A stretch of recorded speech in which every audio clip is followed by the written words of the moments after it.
제가 학교, 회사 이런 다양한 곳에서 강연을 많이 하는데요. 이렇게 학교나 회사에서 이런 고민 때문에 걱정이다 하는 분들이 정말 많이 계시더라고요. 바로 친해지면 괜찮은데 사람을 만날 때 너무 낯을 가려요. 낯가리는 성격 때문에 새로운 사람과 만남을 가지는 게 너무 떨리고 두렵습니다. 자, 그런데요. 우리가 사회생활을 하다 보면 전공 혹은 직종과 관계없이 잘 모르는 사람들과 만나서 무언가를 해야 할 때가 정말 많고 그리고 점점 더 증가하잖아요.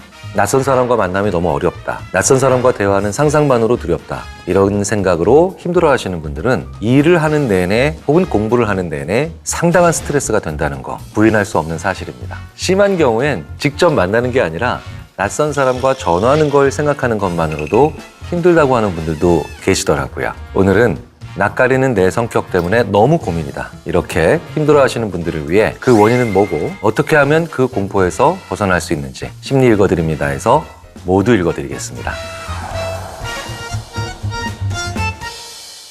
안녕하세요. 인지심리학자 김경일입니다. 우리는 왜 낯을 가리게 되는 걸까요? 우리가 낯선 사람과 만남에서 힘들어하는 이유는 내가 상대방의 다음 행동을 전혀 예측할 수 없기 때문이죠. 우리는 기본적으로 예측하는 게 어려울 때 불안함을 느끼거든요. 자, 그러니까 그 예측할 수 없는 상황들이 불안감으로 다가오고 그걸 크게 느끼는 사람들은 잘 모르는 낯선 사람과의 대화를 두려워하게 되는 겁니다. 이렇게 말하는 사람의 사소한 측면, 작은 행동들에 대해서 내가 알지 못한다는 건 의외로 꽤 큰 불편함이라는 거예요. 심지어 화를 쉽게 내거나 약간 거칠게 말하는 사람이라 할지라도 아예 모르는 사람보다는 이런 사람과 얘기하는 게 더 좋다고 생각할 수 있습니다. 왜냐하면 이 사람들은 안 좋은 분위기라 할지라도 예측할 수 있으니까 말이죠. 점점 문자나 메신저 등 이렇게 텍스트로 말하는 게 더 편하다고 생각하는 이유는 뭘까요?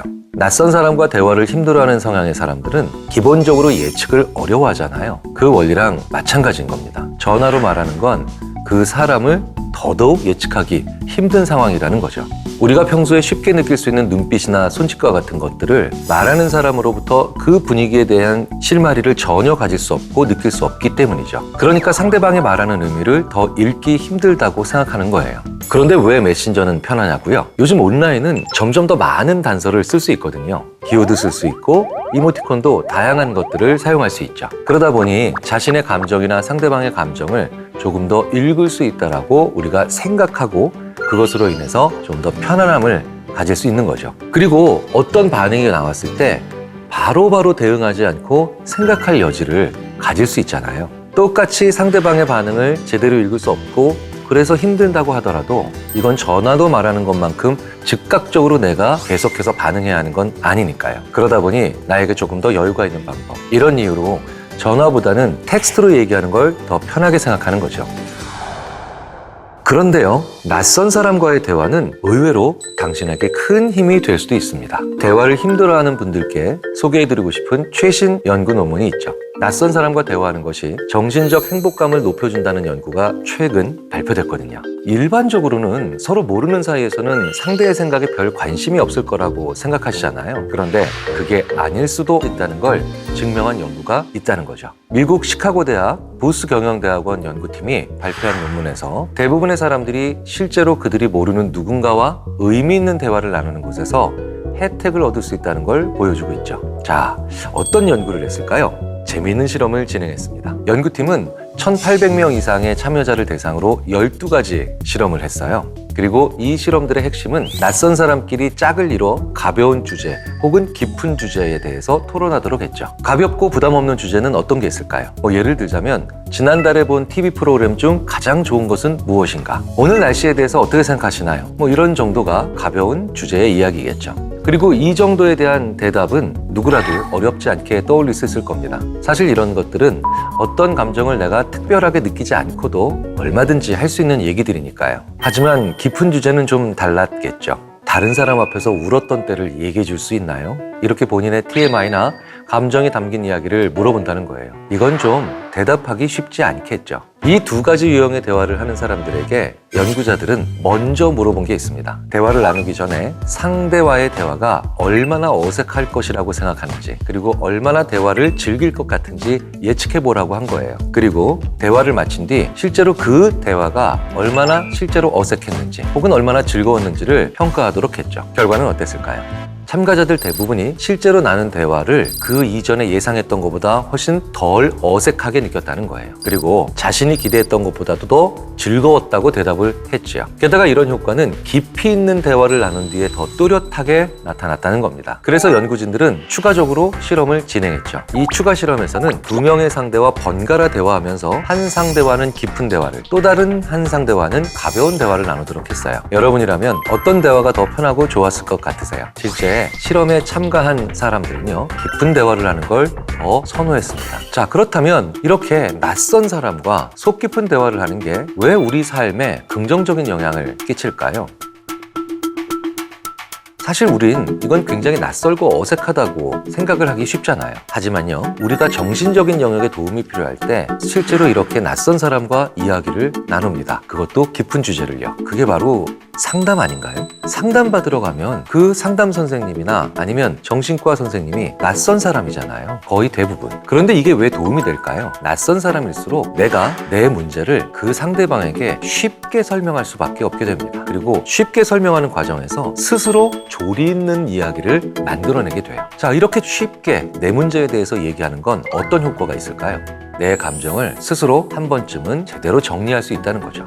나에 대해서 전혀 모르는 타인에게 나를 잘 설명하기 위해서 내 상황을 조금 더 객관적으로 보게 된다는 거예요. 심리학자들이 항상 드리는 말씀이 있습니다. 대상이 바뀌면 설명의 방식도 바뀐다. 전자계산기를 유치원생 아이들에게 설명해 준다고 생각해보죠. 그러면 이렇게 설명해야 될 겁니다. 계산기는 더하기 빼기를 쉽게 해주는 기계야 라고 할 수 있겠죠. 그런데 전자계산기를 물리학과나 전자공학과에 다니는 대학생들한테 설명한다고 하면 덧셈 뺄셈 하는 기계, 이건 좀 이상하잖아요. 내 감정도 마찬가지입니다. 친한 사람한테 말할 때는 정말 간단하고 쉽게 말할 수 있습니다.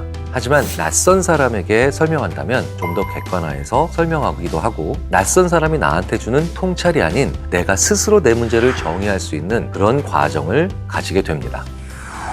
낯선 사람을 만날 때 자꾸 두렵다라고 느끼는 건 자연스러운 반응입니다. 그리고 이건 심리학자인 저에게도 조금도 예외가 아니죠. 하지만 그럼에도 불구하고 용기를 내자라고 하는 건 결정입니다.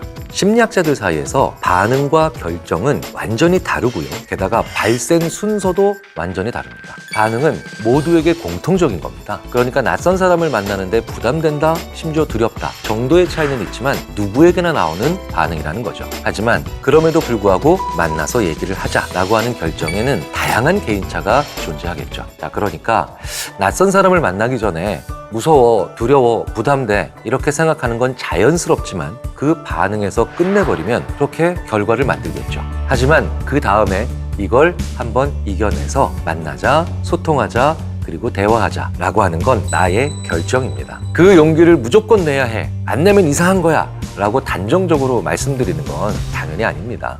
하지만 한 번이라도 그 용기를 내보셔야 앞으로 또 다른 비슷한 상황에서 용기를 내일지 말지, 혹은 그럴 필요가 있는지 없는지 다음을 결정할 수 있잖아요. 그리고 그 다음부터는 개인의 성향에 따라 다를 수 있습니다. 다만 처음에 일어난 반응이 결국 모든 것을 다 덮어버리는, 그렇게 끝을 내버리는 그런 일을 만들지 않기 위해서 내가 스스로 결정할 수 있도록 용기 한번 내보는 일을 해보시면 좋겠습니다.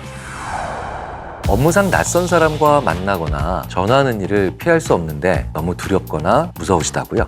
낯선 사람과의 만남과 대화가 그래도 여전히 두려운 어른들을 위한 팁을 하나 드리겠습니다. 어렵다고 생각하는 업무는 언제 하는 게 좋을까요? 바로 업무를 시작하자마자 아침에. 어려운 미팅, 어려운 전화, 그 업무를 진행할 타이밍을 내가 선택할 수 있다면 되도록 오전에 끝내는 방법이 더 현명한 방법일 가능성이 높습니다. 왜냐고요? 오전은 그래도 내가 일어나서 혹은 출근해서 가장 에너지가 있는 시간이잖아요. 게다가 상대방 역시 마찬가지겠죠. 어려운 일을 내가 에너지가 있을 때 하는 게 좋다는 겁니다. 이건 너무 당연한 말입니다.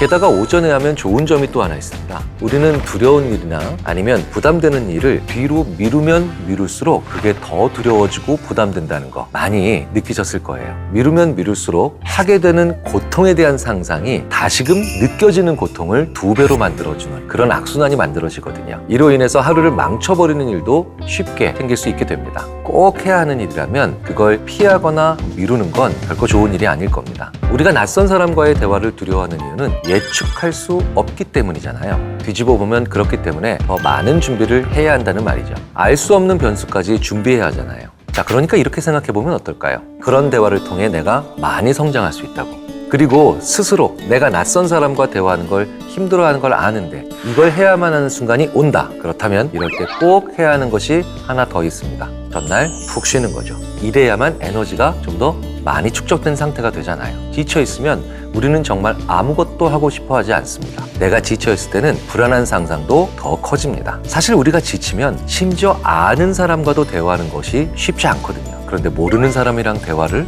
친화력이 있고 사회적 기술이 많은 사람들도 지쳐있을 땐 쉽지 않은 거죠. 그러니 충분한 에너지를, 나의 정신적 자원을 비축해놓고 준비하는 것도 분명히 필요하다는 겁니다.